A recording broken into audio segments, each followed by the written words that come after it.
Buenas tardes, mi nombre es Luis Alberto González Torres, estudiante de la carrera de Ingeniería Industrial, materia simulación, profesor Braulio Morales Cuevas, tarea lectura para la sección número 1.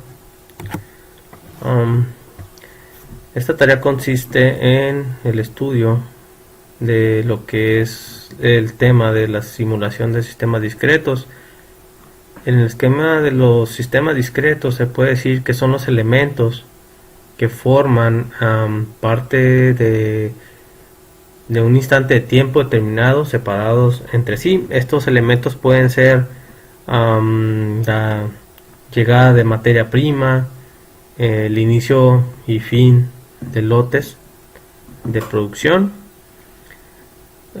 Para poder crear nuestros modelos, para poder hacer un estudio de los modelos de simulación, es importante definir qué es un sistema. Entonces, un sistema se considera que es un conjunto de elementos que interactúan o tienen interdependencia con un objetivo en común y condicionados por el objeto de estudio. Un ejemplo de los elementos de un sistema pueden ser las maquinarias de cuando se quiere calcular cuánta maquinaria o cuántos empleados se necesitan en un área de producción. Esa es una situación, y otra situación puede ser cuando se requiere saber cuánta producción se puede hacer con ese estudio. Eso es cuando ya los elementos del sistema se convierten en parte del sistema mismo. Como lo habíamos comentado anteriormente, los elementos del sistema en ese ejemplo eran las máquinas y los operarios. Para poder crear un sistema es importante definir qué modelos están interactuando. Por ejemplo, para crear este sistema, esta imagen, quiere decir que es el esquema que muestra diferentes formas que se pueden utilizar para analizar un sistema. Entonces, como hemos comentado anteriormente, el sistema pues son un conjunto de elementos que interactúan entre sí, ¿no? Entonces, un sistema tiene diferentes modelos. Tiene el modelo tiene modelos físicos y un modelo matemático. El modelo físico pues son modelos materiales, incluso pues se puede interpretar con maquetas o modelos analógicos. El modelo matemático, pues como lo dice, tiene unas soluciones analíticas, una simulación numérica, por tanto pues utiliza modelos cuantitativos y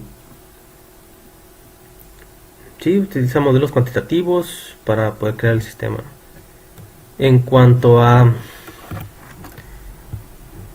voy a dar zoom para ver la próxima imagen. En cuanto a las etapas que se necesitan para la construcción de una simulación. Pero ¿qué es una simulación? Una simulación vendría siendo como la imitación de algún proceso, ¿no? Entonces es lo que se quiere para poder nosotros tener un estudio de una simulación. Tenemos que conocer lo que es ciertas fases. La primera fase es la definición de objetivos del sistema. Esta fase nos indica que son los objetivos que se tienen que alcanzar, que quieren alcanzar en el sistema, ¿no? Entra también a un modelo lógico matemático que es el modelo conceptual, donde que está relacionado de acuerdo a los objetivos de la primera fase, y por tanto aquí hay una validación. En esta validación es donde entra la intervención de las personas que conocen bien el sistema. Tenemos también el modelo comunicativo, que viene siendo la interpretación de diagramas de flujo, donde entran datos, entrada manual, proceso, decisiones, informes, etcétera. También existe una verificación. El modelo informático, este modelo ya incluye lenguaje de los ordenadores, uso de software. En este caso, pues los que se usan para la simulación, que son GPSS, SimScript, etcétera. También tienen una validación por el personal que está involucrado, ¿no? Y conoce el sistema. La siguiente fase sería la explotación de diseño de experimentos, que eso nos dice que esos resultados se tienen que analizar con software estadísticos, probablemente, y la documentación, implantación de los resultados que generan la credibilidad. Esto es porque entre mejor esté documentado en un sistema, entre mejor esté documentado, es más probable de ser utilizado con mayor frecuencia y va a ser más creíble.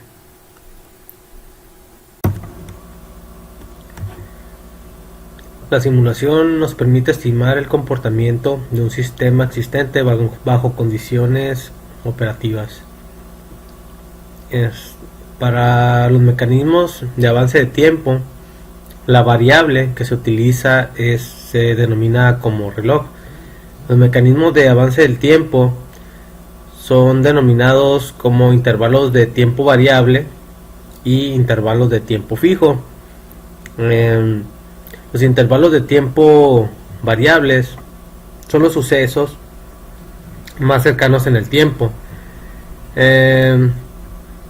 Es cuando se incrementa el reloj para que coincida con el instante de una ocurrencia del suceso más próximo y de los sucesos futuros, a diferencia de lo que es el intervalo de tiempo fijo, que depende del enfoque del reloj, ya que si avanza en un intervalo de tiempo determinado, se tiene que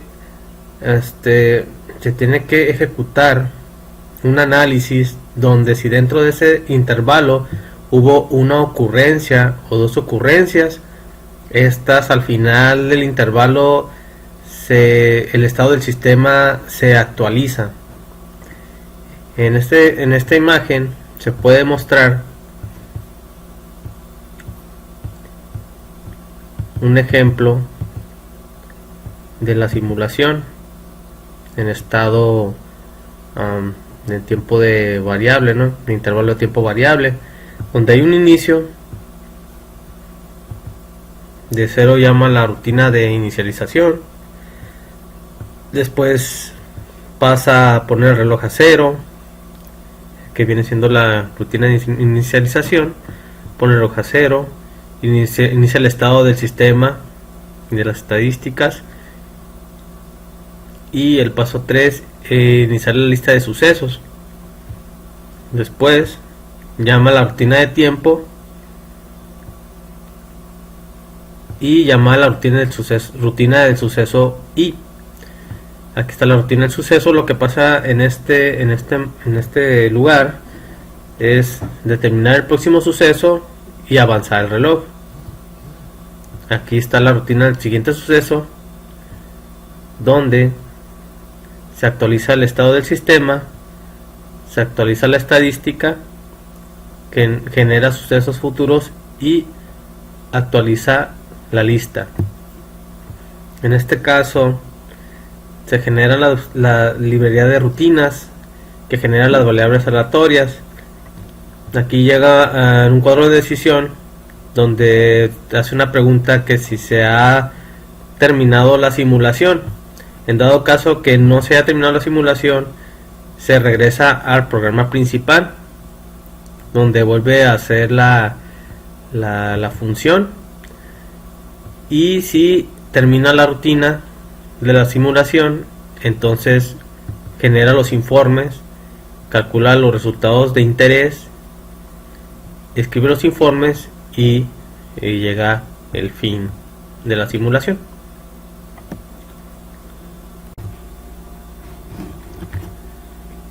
Repaso de estadística, capítulo 2. La simulación está ligada a las estadísticas.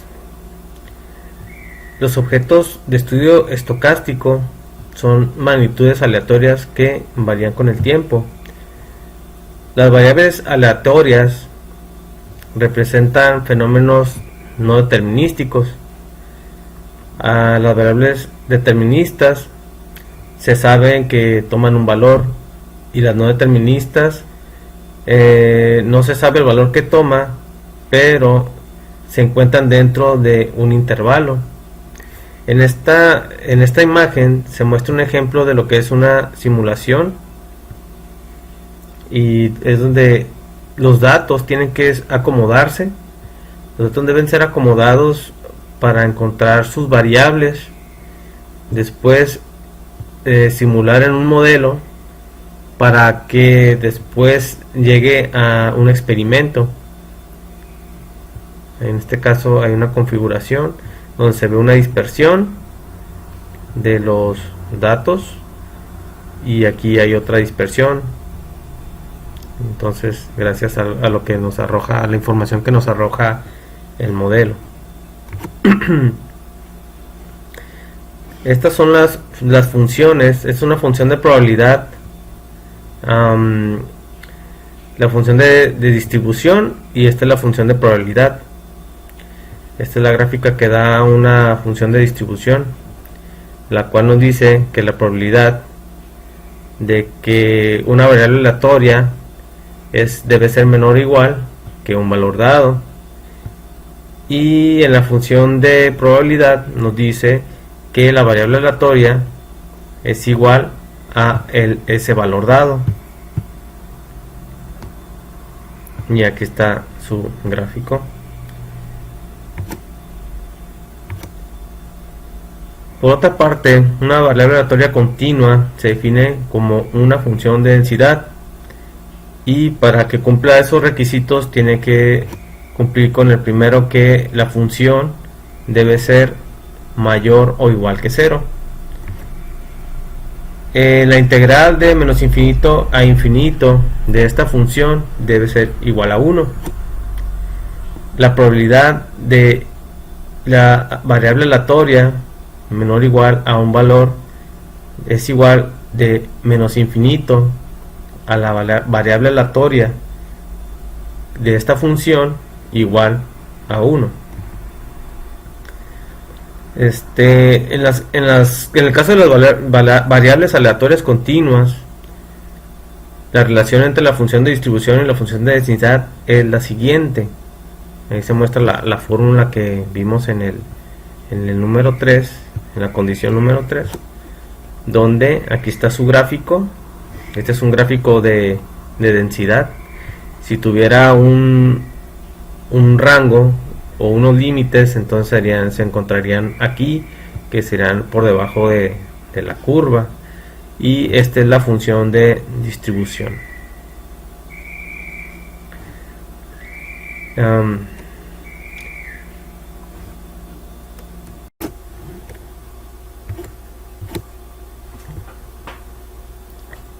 Hay diferentes parámetros que resultan interesantes para caracterizar variables aleatorias. Ahora vamos a revisar lo que es el comportamiento de lo que es la media o esperanza matemática. Aquí se puede observar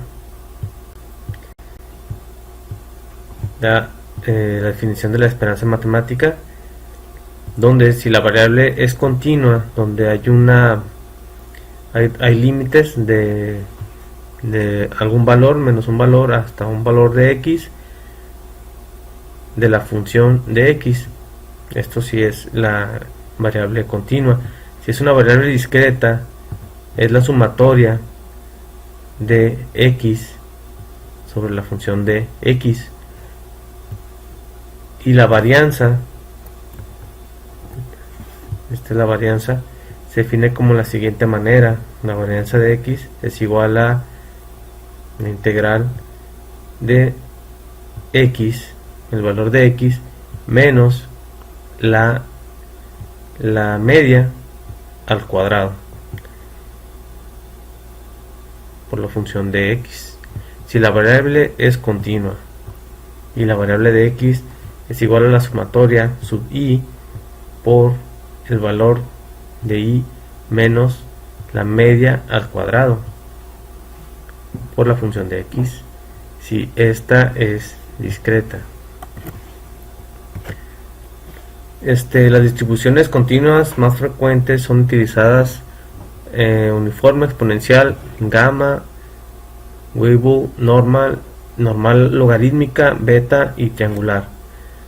Las distribuciones discretas más frecuentes utilizadas son Bernoulli, uniforme discreta, binomial y Poisson.